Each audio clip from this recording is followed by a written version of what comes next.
Hello दोस्तों, तो आपका हमारे यूनिवर्स में स्वागत है। तो हमने अभी तक की वीडियोस में यूनिवर्स की शुरुआत से लेकर गैलेक्सी के फॉर्मेशन तक की स्टोरी जान ली है। तो जैसा कि आपको वीडियो का टाइटल देख के समझ ही आ गया होगा कि आज की वीडियो में हम सोलर सिस्टम के फॉर्मेशन के बारे में बात करने वाले हैं। तो चलिए हम आज का टॉपिक शुरू करते हैं।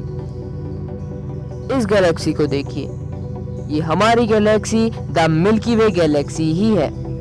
अगर हम इसके ओरियन आर्म में जूम इन करें तो यहाँ हमें मिलेगा एक येलो मेन सीक्वेंस स्टार, जो उतना भी स्पेशल नहीं है, ना ही ये इतना बड़ा है। सिर्फ एक चीज अगर इसे स्पेशल बनाती है तो वो है हम, क्योंकि हम ऐसे प्लेनेट में रहते हैं जो इसी स्टार के चारों ओर एक ऑर्बिट में घूमता है, और हम इस स्टार को बुलाते हैं द सन भी और स्टार्स की तरह 4.6 बिलियन ईयर्स पहले हाइड्रोजन और हीलियम के क्लाउड और डस्ट के बादलों से बना था। इन क्लाउड्स में बहुत ज्यादा हैवी एलिमेंट थे जो कि 2 या 3 स्टार्स के सुपरनोवा एक्सप्लोजन से बने थे। सुपरनोवा एक्सप्लोजन का मतलब कि जब स्टार्स बहुत ज्यादा बड़ा हो जाता है तब वो एक्सप्लोजन कर देता है, जिससे उसके सारे कंटेंट्स बाहर निकल जाते हैं और ये वापस से एक नेबुला बन जाता है। तो अब ये नेबुला अपने सारे कंटेंट्स के साथ hydrogen, helium, silicates, iron, water और बहुत सारे सब्सटेंस के साथ एक डिस्क का शेप ले लेता है और स्पिन होने लगता है, उसी तरीके से जिस तरीके से गैलेक्सी करती हैं।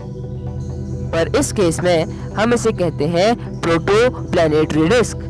अब ये नेबुला ग्रेविटेशनल फोर्स की वजह से सेंटर को आने लगता है और फिर न्यूक्लियर फ्यूजन शुरू होता है और फिर इस तरीके से हमारा सन बनता है। अब जो बचा हुआ मटेरियल था वो दूर दूर अलग अलग जगहों में डिस्ट्रीब्यूट था। ये टाइनी पार्टिकल्स लगातार कोलाइड करने लगे और अब ये लार्जर पीसेस लगातार कोलाइड करने लगे रॉक्स को फॉर्म करने के लिए। अब ये बड़े बड़े ऑब्जेक्ट्स प्लैनेटेसिमल्स अपने ग्रेविटेशनल फोर्स बढ़ाने लगे और वो दूसरे प्लैनेटेसिमल्स को अट्रैक्ट कर रहे थे। अब 100,000 ऑफ ईयर्स तक ये रॉक्स के क्लम्प कोलाइड करते रहे, जिससे हीट भी लगातार जनरेट होती रही और चीजों को लगभग मॉल्टन स्टेट में ही रखा। अब ये ऑब्जेक्ट्स इतने मैसिव हो चुके थे कि इन्होंने एक स्फेरिकल शेप ले लिया अपनी ही ग्रेविटी की वजह से। इन्हें देखिए, ये है 4 इनर रॉकी प्लैनेट्स और ये 5 आउटर प्लैनेट, जो सभी ग्रेविटी के वजह से स्फेरिकल शेप ले चुके हैं। और जितना दूर इनकी सन से डिस्टेंस है उतना ही ज़्यादा इनका टेम्परेचर कम है। 5 आउटर प्लैनेट जो थे वो इतने लार्ज हैं कि वो अपने सराउंडिंग के गैसेस को अपनी ओर अट्रैक्ट करने लगे और जिससे ये गैसियस प्लैनेट्स बन गए या फिर गैसियस जाइंट्स। और कुछ प्लैनेटेसिमल जो प्लैनेट्स नहीं बने वो मून में बदल गए और कुछ कॉमेट और एस्ट्रॉइड्स में।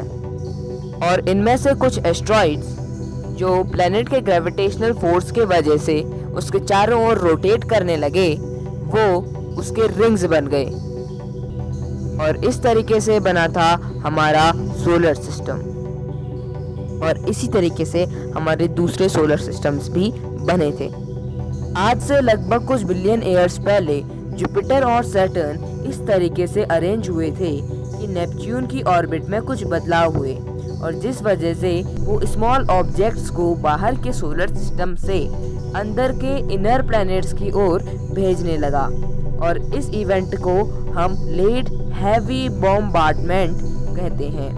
तो गाइज, आज की वीडियोस में हम ये जान चुके हैं कि किस तरीके से सोलर सिस्टम का फॉर्मेशन हुआ, और आने वाली वीडियोस में हम इससे आगे की स्टोरी को कंटिन्यू करेंगे।